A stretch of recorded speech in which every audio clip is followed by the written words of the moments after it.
guys, welcome back to my channel. Thank you so much for watching. Today's video is going to be episode number 2 in my Fairy Tale Fridays wedding series, and it's all about venues. So the number one most important thing when it comes to wedding planning is picking your venue. It's the number one thing you need to decide on before you can move forward with anything else. The venue really just sets the whole theme of your wedding, because say you want like a super glamorous wedding.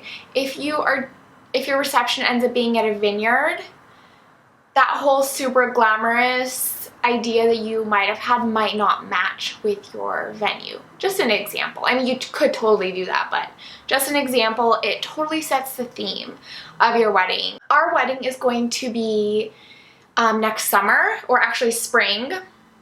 It's going to be in May, and so we have still a while, but a lot of venues start booking.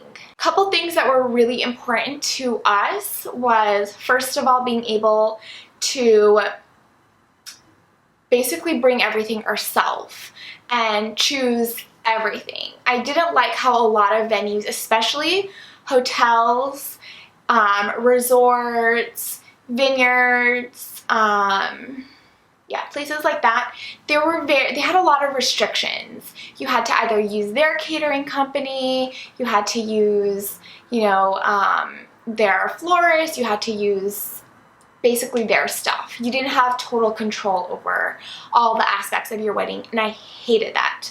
And a lot of places had like music restrictions and noise restrictions. I just didn't want to have restrictions. It's my wedding. I want to be able to have whatever I want. If I don't like your food, I shouldn't have to, have your food at my wedding. I just feel like that's a no-brainer. And so many venues are not mindful of that, and I did not want a venue that did not give me total control of my wedding. And unfortunately, I don't know if it's just Southern California, but that really limits your options of where you can get married, because so many venues, you at least have to use their catering and their alcohol. And I was like, I'm not cool with that. Right off the bat, we were already limited in what we could do. My wedding planner recommended this venue that was super private and was not open to the public. So she had the hookup on our venue, and I'm so grateful for her. It was only the second reception venue, was it the second one that we looked at in person? And right off the bat, I was like, that is our location. It is beautiful. I love it so much.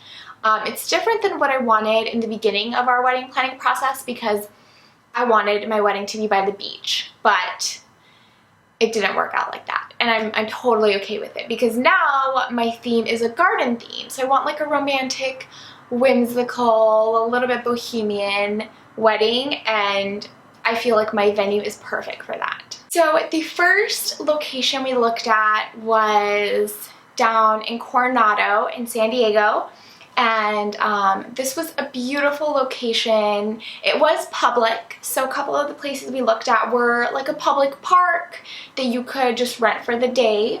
And we just really loved this particular spot. I always see weddings here, and I always, kept it in the back of my mind that I might want to have my ceremony here. And this is strictly for ceremony, it's not for reception at all.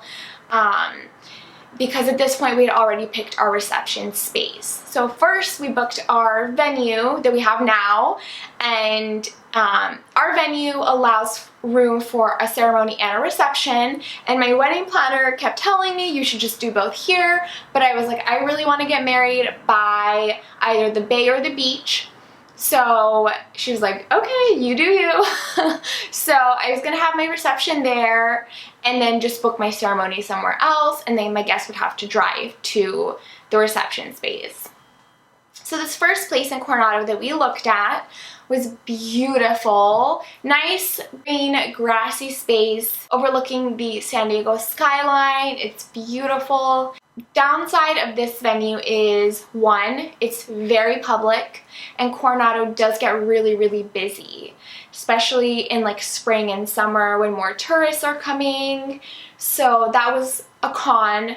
And then also parking was just, we were really worried about parking. And anyone who's been in Coronado knows that parking in Coronado is a living nightmare. Especially on a weekend, it's impossible. So that was a huge concern of ours also. Another concern was that this particular space, the maximum guest count was 60 or 75. So only 75 of our 100 guests could come to the ceremony, which sucks, you know? So that was also a con of this particular venue.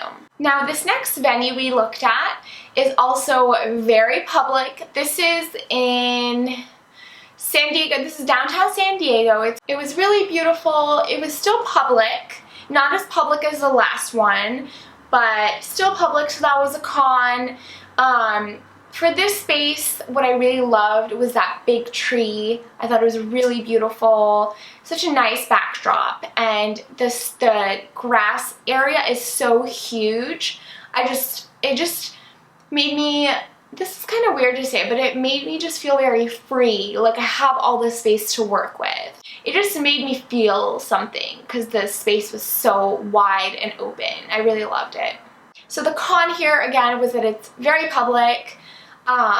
There was a big parking issue here because the lot that was right next to this area was really small, and we came to visit this location on a weekday. It was like a Wednesday, and a lot of the lot was already filled up with cars, and there was barely anyone there. So we were thinking, okay, if our wedding is on a Sunday in May, it's going to be really packed here on a Sunday. So I can only imagine that there'll probably not be very many parking spots for my guests to be able to park at.